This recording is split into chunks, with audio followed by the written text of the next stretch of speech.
Stade Vélodrome. Pourquoi il fait peur à l'Europe? Eh oui, il fait peur à l'Europe, vraiment. Il fait vraiment peur à l'Europe, Adrien. Écoutez Steven Berghuis et John Ettinga, joueurs et entraîneurs de l'Ajax, qui répondaient à une question hier en conférence de presse de Candice Roland. Hij spoke to Roelie en Roelie zei dat de velodrome klaar voor was. Dus ik heb ook geen andere verwachting. Dus als jij lang aan de bal kan blijven als tegenstander in zo'n stadion, dan kan je het ook naar je eigen hand zetten. Maar dat is een extra obstakel voor ons om te overwinnen. Ik heb hier niet gespeeld, maar ik ben heel erg benieuwd naar de sfeer. Ik heb het van mijn zwaar gehoord. Bolo Zende heeft hier 2 seizoenen gespeeld. Wij zullen goed moeten zijn in alles. Maar we weten ook dat er wel een 12e man achter de ploeg staat hier. Et ils peuvent s'attendre à une ambiance de fou furieux. Le record d'affluence de l'Olympique de Marseille dans un match de Coupe d'Europe, c'est 65 096 spectateurs. C'était en octobre 2023 face à l'EK Athènes. Et bien l'équipe a déjà annoncé que ce record sera battu ce soir. Alors c'est différent du Vélodrome version Ligue 1. Candice Roland, Nicolas Chebriand, qui ont beaucoup bossé hier, ils sont allés demander à plein de journalistes. Ils ont enquêté carrément, ils ont demandé à plein de journalistes de nous en parler. Et oui, il y a une vraie différence. En tout cas, il va y avoir une ferveur particulière, ça c'est sûr. Pourquoi? Parce que les supporters marseillais sont extrêmement attachés à la Coupe d'Europe. Il y a cet engouement et qui est peut-être plus important que pour le championnat. Ça transforme vraiment ce stade en quelque chose d'unique en son genre. Il y a un goût particulier les soirs d'Europe au Vélodrome parce que le peuple bleu et blanc adore ça. Vous n'imaginez pas comment les supporters se préparent et ce sera un volcan le Vélodrome. Il va se passer quelque chose, c'est sûr. Les supporters attendent avec impatience ce retour en Ligue des Champions. Ça risque d'être de nouveau grandiose. Et côté joueurs ou anciens joueurs, c'est le même type de perception. Exemple avec Benoît Giroud, quand même 37 matchs en Ligue des Champions avec l'Olympique de Marseille et lui, il est plutôt bien placé pour le savoir. Des tifos déjà préparés, encore plus beaux que ceux de la Ligue 1, entre guillemets, traditionnelle. L'ambiance, le monde, c'est quelque chose de différent d'un match classique de Ligue 1. Alors à quoi peut-on s'attendre? À des fans chauffés à blanc dès le matin. Ça se passe comme ça à Marseille. On se réveille tôt le matin parce que une grande soirée européenne, ça commence tôt, tout le monde en maillot, la procession effectivement dans la journée vers le Vélodrome. C'est vraiment pas un jour comme les autres. Au réveil jusqu'au soir, ils sont dans une atmosphère particulière, ils sont conditionnés sur la rencontre. Tout le monde se donne rendez-vous au stade Vélodrome. Très longtemps avant, il y a des espèces de cortèges qui se mettent en place, comme si c'était un rendez-vous à part. The place to be, l'endroit où il fallait absolument être. Ça galvanise les joueurs et les supporters, ça les galvanise aussi parce qu'ils se rendent compte qu'ils vivent des moments exceptionnels. Mais sur ces matchs-là, il y a aussi les tribunes latérales, les Ganais, les Jambouins, avec des gens qui payent peut-être leur place un peu plus cher, mais qui sont dans le match aussi. Quand il y a le qui saute pané par Marseillais, il saute également. Le Ozarm, il le chante aussi, il hurle. Ça se décrit pas, en fait, c'est quelque chose qui se vit pour véritablement se comprendre. Et puis il y a le fameux parvis qui se vit. On y était là. Les petites marches, effectivement. On fait souvent nos duplex. C'est d'ailleurs assez compliqué de faire des duplex là-bas. Ils adorent aller tôt au stade, mettre le feu justement là-bas, dans ces escaliers qui font face au Vélodrome. Toute la journée, c'est vraiment chaud à Marseille.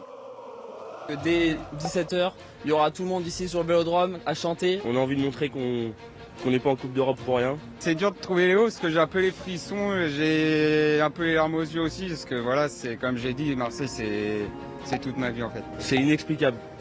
Il y a trop d'amour pour l'OM, on peut pas expliquer. Je vais me lever, je vais cacher au stade et le soir on va mettre le feu le soir. Là c'est la Ajax, Ligue des Champions, on va mettre le feu, on va mettre. Et du coup, les joueurs aussi, ils vont cache-penser au stade quand ils arrivent aux abords de l'enceinte. Tu t'en aperçois vraiment quand tu rentres dans le bus et que là tu traverses toute la ville et que les gens reconnaissent le bus de l'OM et forcément les drapeaux, les fumigènes parfois, les klaxons évidemment. Et là tout de suite tu étais dans l'ambiance et plus tu approchais du stade, plus il y avait de monde avec les maillots, avec les drapeaux et tu sentais que c'était spécial. Ouais. Bon, et puis il faut le dire, certains matchs sont clairement rentrés dans la légende. Par leur scénario, par leur ambiance aussi. Le fameux Marseille-Milan, vous savez, la panne d'électricité, le but de Waddle. Il avait 15 ans. Il y avait aussi une ambiance exceptionnelle. À la page, on a remonté l'équipe de ce jour-là, mars 91, la page 2. Il y a un article nommé « Les tifosi du Vélodrome ». 2 heures avant le vrai début, les supporters de la tribune Nord, les Yankees, ont tout de suite attaqué sur le terrain adverse. Les Yankees qu'on aurait pu baptiser tifosi, le cri est monté, préparé par ces 1500 Milanais. Milano, Vafa, Bip. En face, dans l'autre tribune, celle du Sud, les ultras, les fanatiques et les winners sont repris. Eux aussi ont voulu leur montrer pom-pom girl, pom-pom boy avec des froufrous blancs partout. Le midi, face au Vieux-Port, le manager de l'OM, oui, Michel Hidalgo avait prévenu, on va être obligé d'ouvrir des sections de supporters dans toutes les grandes capitales d'Europe. Aucune chance qu'on écrive ça sur les insultes en 2025. Non, pas possible. Non. Bien sûr. Newcastle, ouais, bien sûr. Marseille-Newcastle, 2004 aussi. Hein. Le récital de Drogba, effectivement, le doublé de l'Ivoirien, mais les acteurs de cette rencontre avaient vraiment été marqués par l'ambiance. José Anigo, ancien entraîneur, sur le second but de Drogba, le Vélodrome tremblait. Réellement. Laurent Batles, tout le monde chantait, sautait. On avait l'impression que le stade bougeait. Et puis Steve Marley, c'est de loin la plus belle ambiance que j'ai connue sur un stade. Au départ, c'est visuel. Il y a tous ces tifos qui vous sautent aux yeux. Et après, il y a le bruit impressionnant. Sur les buts à la fin, c'est énorme. À Marseille, l'Europe, c'est une culture. Alors, il va quand même falloir enchaîner, mon cher Adrien, parce qu'il y a aussi ce Marseille-Leipzig, quand même. Comment oublier le but d'Hiroki Sakai, le 5e but d'Hiroki Sakai qui qualifie l'Olympique de Marseille dans un Vélodrome en fusion. En tout cas, après le match, Luis Gustavo, Max Lopez, il n'en revenait pas. C'est une des plus belles ambiances que tu as vues de ta vie? Oui. C'est incroyable ce qu'il a fait pour nous. Il a nous poussé tout le temps. Il a tout le temps chanté pour nous continuer à batailler. Ouais, je crois que je suis encore sous choc. C'est une soirée exceptionnelle, un match exceptionnel, une ambiance exceptionnelle. Les supporters, ils m'ont fait rêver toute ma jeunesse et même en tant que joueur, ils continuent à me faire rêver. Vous l'aurez compris, oui, ce Vélodrome fait peur aux adversaires. On espère désormais qu'il ne fera pas peur aux joueurs de l'Olympique de Marseille. Merci Adrien, merci Arthur et Baptiste qui vous ont aidés évidemment. Avant de vous faire parler, on file justement du côté du Vélodrome, puisque Candice, c'est chaud là sur les marches sur le parvis, on en parlait. Hein.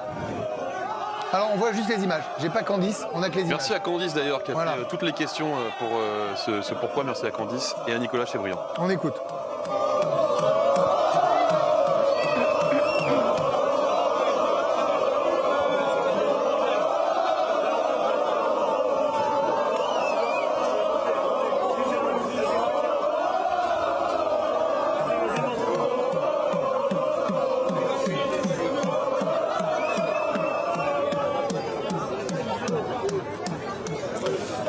Cette ambiance sur le parvis avant un Vélodrome en feu, record d'affluence. Alors vous savez, il y a Pierre Maturana, vous avez sans doute pas mal voyagé, hein, évidemment, pour SoFoot.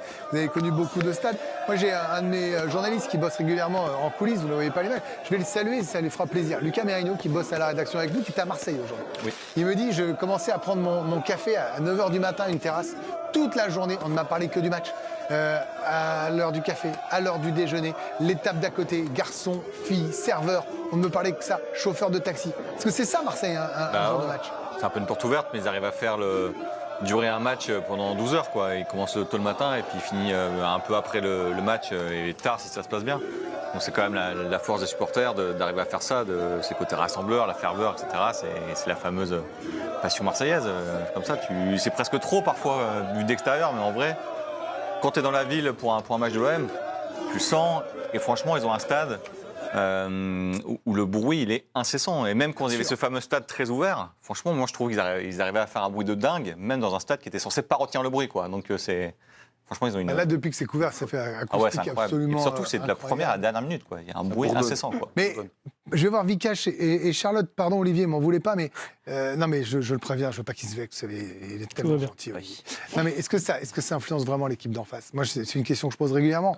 Est-ce que quand on joue pour l'Ajax, donc on est censé quand même maîtriser le ballon régulièrement, on peut être impressionné. Vraiment, on peut se dire qu'est-ce qui se passe?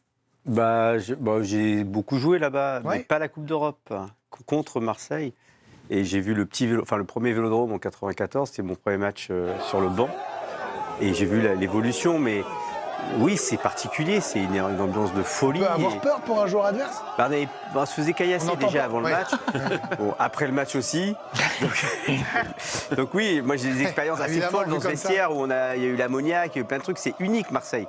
L'arrivée au stade, elle est unique, l'ambiance, elle est folle, elle nous a transcendés aussi en même temps, elle nous a donné envie d'aller faire des résultats. J'ai perdu, j'ai fait des matchs nuls, c'est particulier, c'est une ambiance folle, extraordinaire et ça donne plutôt envie de jouer, de bien jouer. On a retrouvé Candice, puisque tout à l'heure on avait les images. Candice, tout à l'heure, pour ceux qui n'étaient pas avec nous, vous n'avez pas sursauté au moment au moment d'une bombe agricole, donc vous êtes rodé quand même à ces ambiances-là. Est-ce que ce soir, vous qui êtes une suiveuse régulière et habituée du Vélodrome, vous trouvez qu'il y a une saveur, une ambiance particulière, ce soir précisément? Alors je me passerais bien les bombes agricoles quand même, mais effectivement oui, ça monte en puissance. Mais depuis quelques années, il y a ce fameux rituel sur le parvis avec des fumigènes, avec des feux d'artifice, des chants surtout, mais ça fait déjà 1 heure que ça a commencé. Et ce soir, on sent oui que effectivement c'est le retour de la plus belle compétition européenne. C'est cet hymne que les supporters attendent aussi. C'est un grand moment à vivre en famille aussi parce que demain c'est mercredi, donc les enfants peuvent dormir, mais il y a quelque chose de différent parce que c'est en semaine, parce que les gens sortent du travail, ils viennent tout simplement pour profiter de la soirée, faire la fête ensemble. Ah ouais, donc vous avez des gars en bob, en casquette, en scooter, casqués, incroyable. Là, il y a, bonjour messieurs dames. Voilà, il faut lâcher Candice monsieur maintenant. Voilà, magnifique. Voilà. Allez l'OM, allez l'OM. C'est chaud, ça va être. Allez l'OM, allez l'OM. Allez, 3-0 le score. 3-0. D'accord, c'est noté. Merci. Très sympa votre copain Candice, vraiment adorable. Moi je vous le dis. Ah oui, allez, on peut revenir en plateau les copains. On le fait ce soir. Allez l'OM. Allez l'OM. Non, parce que si tout le monde vient donner son pronostic, vu qu'ils sont 65 000, ça peut être un chouïa long. On risque de rendre pour le débrief du 8e match de Ligue des Champions. C'est bon enfant et c'est sympa. Mais bien sûr. Et a priori, c'est le même pronostic tout le temps. Donc, oui, a priori, c'est toujours 3-0. Charlotte, c'est vrai que là, il y a une ambiance, j'allais dire, de foot foraine.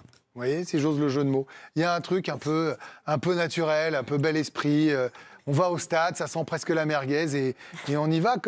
Procession, c'était le mot que vous utilisiez. Oui, mais ce qui est encore plus beau, c'est que les nouvelles générations sentent aussi cette ferveur qui n'ont pas forcément connu les années précédentes. Donc c'est les jeunes, les tout minots, c'est les papas qui racontaient ces épopées-là de l'OM. Et vous parlez de la pression des adversaires, mais je pense qu'aussi pour le nouvel effectif de Marseille, c'est la pression aussi de gérer avec peut-être un peu plus de bruit sur les premières prises de balles, les premiers contrôles. Le Vélodrome, voilà, à partir du moment où il y a 1 ou 2 erreurs, ils appuient encore plus sur le joueur qui vient de faire des erreurs. Donc gérer cette pression du côté de Marseille, et parce que l'Ajax, ils vont avoir aussi encore plus de pression, mais des deux côtés, je pense aussi. Et pour aller dans le sens de Charlotte et sur cette pression des joueurs de l'Olympique de Marseille, finalement, les précédentes campagnes depuis 2010, ils ont eu du mal à gérer le Vélodrome en Ligue des Champions, seulement 37% de victoires. Et tout à l'heure, on parlait de De Zerbi qui, lui, depuis son arrivée, a plutôt bien dompté le Vélodrome, les matchs à domicile, mais il n'y en avait pas encore eu en Ligue des Champions, 62% de victoires. Mais c'est vrai qu'on va être attentif quand même à une équipe de l'Olympique de Marseille qui, par le passé, en Ligue des Champions, avait des difficultés à s'imposer au Vélodrome. C'est assez paradoxal, en fait, tout ça, Olivier Bossard. Il y a tout pour mettre la pression, faire peur. Alors, parfois, il n'y avait pas l'équipe sur le terrain. Mais là, il y a encore moins d'excuses parce qu'il y a une équipe, des joueurs d'expérience à toutes les lignes, des joueurs qui ont gagné dans toutes les lignes et une ambiance attendue comme rarement, voire jamais. Ouais, mais c'est intimidant de jouer au Vélodrome pour des joueurs. L'année dernière, De Zerbi en avait beaucoup parlé d'ailleurs, parce qu'au début de saison, l'OM gagnait beaucoup à l'extérieur, mais ne gagnait rien à domicile. Et il avait expliqué en conférence de presse, justement, qu'il avait dû expliquer à ses joueurs ce que c'était que de jouer pour Marseille. Certains n'avaient pas compris, c'est toujours très particulier. Finalement, le Vélodrome, c'est là où bat le cœur de cette ville, Marseille, c'est au Vélodrome. Alors, on sait, quand on regarde les rues, on sait le jour où il y a un match, on sait tout de suite quand on regarde les rues. Et on sait le lendemain, quand on se balade à Marseille, on sait aussi si Marseille a perdu ou gagné, généralement. Et moi, je me souviens que Longoria m'avait dit que les lendemains de match, si son équipe avait perdu, il avait honte de sortir. Il ne voulait pas sortir dans la rue parce qu'il savait à quel point c'était important, à quel point cette équipe de Marseille était importante pour la ville. Donc après, un stade ne fait pas tout non plus. Une grosse ambiance, sinon il y aurait déjà des champions. Non mais nous, du côté de la télévisuellement, Grèce, ça va être sympa déjà. Évidemment. À un moment, si on parle égoïstement. Évidemment, et on parlait d'acoustique. Depuis les travaux de l'Euro 2016 où ils ont couvert le Vélodrome, le bruit est encore plus dingue.